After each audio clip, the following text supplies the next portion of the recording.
Pedro, um dos meus maiores medos para começar a investir é o imposto de renda. Ele é muito confuso e então isso me impede de investir. Pedro, comecei a investir no ano passado. Eu comprei algumas ações, eu preciso declarar elas no imposto de renda em 2024? Com certeza, um desses dois cenários pode ser um dos seus maiores medos para começar a investir e eu entendo completamente. Inclusive, já ajudei vários de vocês sobre isso lá no meu Instagram e também nas consultorias individuais. E se você não me segue lá no Instagram, segue lá para aprender muito mais todos os dias. O arroba tá sempre aqui em cima. Agora, chegou a vez de ajudar vocês aqui no YouTube. A Receita Federal mudou as regras para nós investidores e mudou para melhor. Agora, nem todo mundo que investe em ações, fundos imobiliários, precisa declarar no imposto de renda. Nesse vídeo eu vou te mostrar essas novas regras para que você descubra se você está dentro do grupo isento ou se você está dentro do grupo que precisa declarar imposto. Então assiste esse vídeo até o final para você entender as novas regras e entender um pouco melhor do mundo dos impostos. Mas para você que não sabe ou não entende, eu preciso antes explicar a diferença entre declarar imposto e recolher imposto. São coisas completamente diferentes e que confundem muita gente. Se você já sabe e entende essa parte que eu vou falar agora, você pode pular para a próxima etapa do vídeo. Eu sempre deixo uma linha temporal bem aqui embaixo que você consegue ver exatamente onde começa cada parte que eu vou falar. Então fica dividido os assuntos para que fique mais fácil para vocês. Mas se você quiser dar uma revisada nessas duas diferenças também, pode ficar aqui para relembrar. Quando se fala em declarar imposto, o que a Receita quer é que você mostre para ela o que você tem, todos os seus ativos, basicamente. Então você vai mostrar para a Receita ali, uma vez por ano, nos períodos de março e maio, mais ou menos, e você tem que mostrar todos os ativos que você tem, seja eles ativos financeiros, bens, imóveis, todos os ativos. Quando a gente fala em declarar imposto de renda, a gente não fala em pagar imposto. Você só tem que realmente mostrar se você tem o ativo ou não. Por exemplo, eu tenho ações dessa empresa, eu tenho cotas desse fundo imobiliário. Do outro lado, quando falamos em recolher imposto, falamos em ativos que são obrigatórios o pagamento de impostos. E esse recolhimento ele não é feito uma vez ao ano junto com a declaração de imposto de renda. Ele é feito todos os meses. Isso porque você precisa fazer esse recolhimento toda vez que você tem algum tipo de lucro. Mas Pedro, então se a empresa valorizar e eu tiver um ganho de capital ali, eu tenho que pagar imposto? Não, somente se você fizer a venda desse ativo com lucro. Então quando você faz a venda de um ativo com lucro, você tem que emitir o cálculo da guia, pagar a guia e ficar em dia com seus impostos. E se você não faz, o pagamento dessa guia incide juros e multa.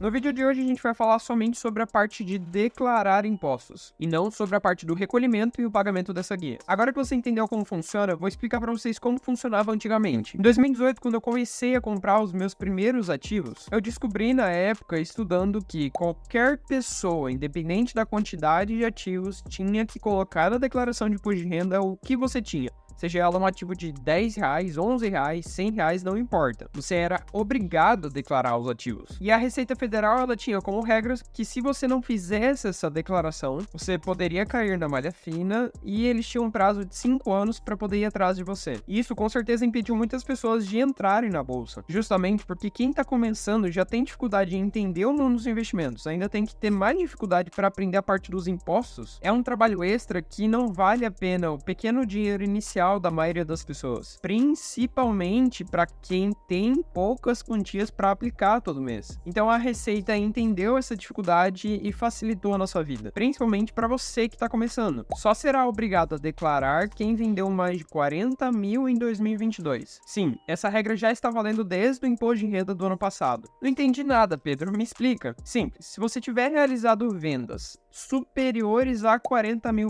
no ano, o que dá mais ou menos R$3.300 dividido em 12 meses, a Receita Federal disse que aí sim você precisa declarar. Então, por exemplo, vamos supor aqui um cenário em que você investiu só R$1.000 por mês durante os 12 meses do ano. Então você tem aqui um total de R$12.000 investidos. Mas você não vendeu absolutamente nada, nenhum dos ativos. Então você não precisa declarar. Outro exemplo, vamos supor, Pedro, que eu tenho R$36 mil. Então eu guardei ali R$3.000 por mês. E eu vendi metade disso. Eu vendi um total de R$18 mil em 2023. Eu preciso declarar?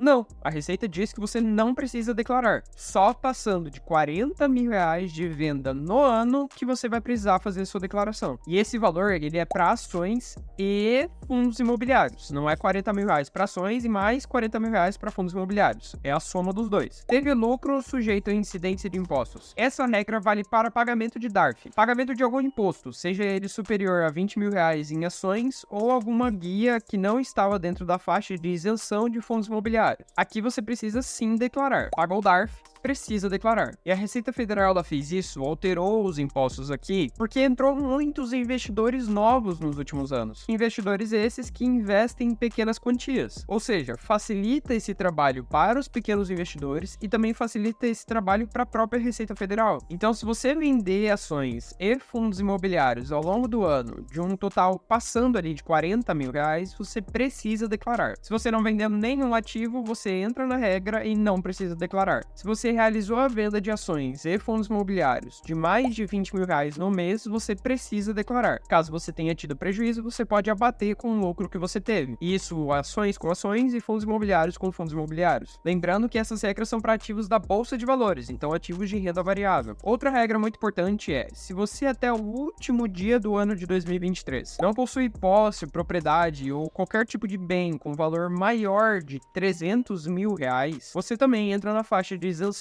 E os meus proventos, Pedro? Eles também têm uma margem. Se você recebeu rendimentos tributáveis, cuja soma foi maior durante o ano inteiro de R$ 28.559,70, você vai precisar declarar. Lembrando aqui que dividendos são isentos de impostos. Juros sobre capital são outro tipo de proventos que não são isentos de impostos. Tem uma faixa de 15% ali que você tem que pagar imposto. Se você tiver recebido durante o ano inteiro mais de R$ 40.000 de rendimento não tributável, daí você precisa declarar. Se você recebeu menos que isso, você está isento. Se você se enquadra em algum desses critérios, você vai precisar declarar. Se não, você está livre desse trabalho. Eu vou deixar a notícia aqui embaixo na descrição para vocês consultarem caso queiram. E agora que você entendeu essa explicação, manda esse vídeo para um amigo que está começando a investir, que tem um pouco medo do imposto de renda. E se você chegou até aqui e gostou do que você viu até agora, considere deixar o like e se inscrever no canal para aprender muito mais sobre esse mundo dos investimentos e fazer parte da comunidade de investidores. Assiste esse vídeo aqui para você aprender mais sobre como fazer dinheiro com nota fiscal e colocando seu CPF na nota. E sim, eu saquei aquele valor ali da thumb com vocês no vídeo na prática. Te vejo no próximo sábado às 14 horas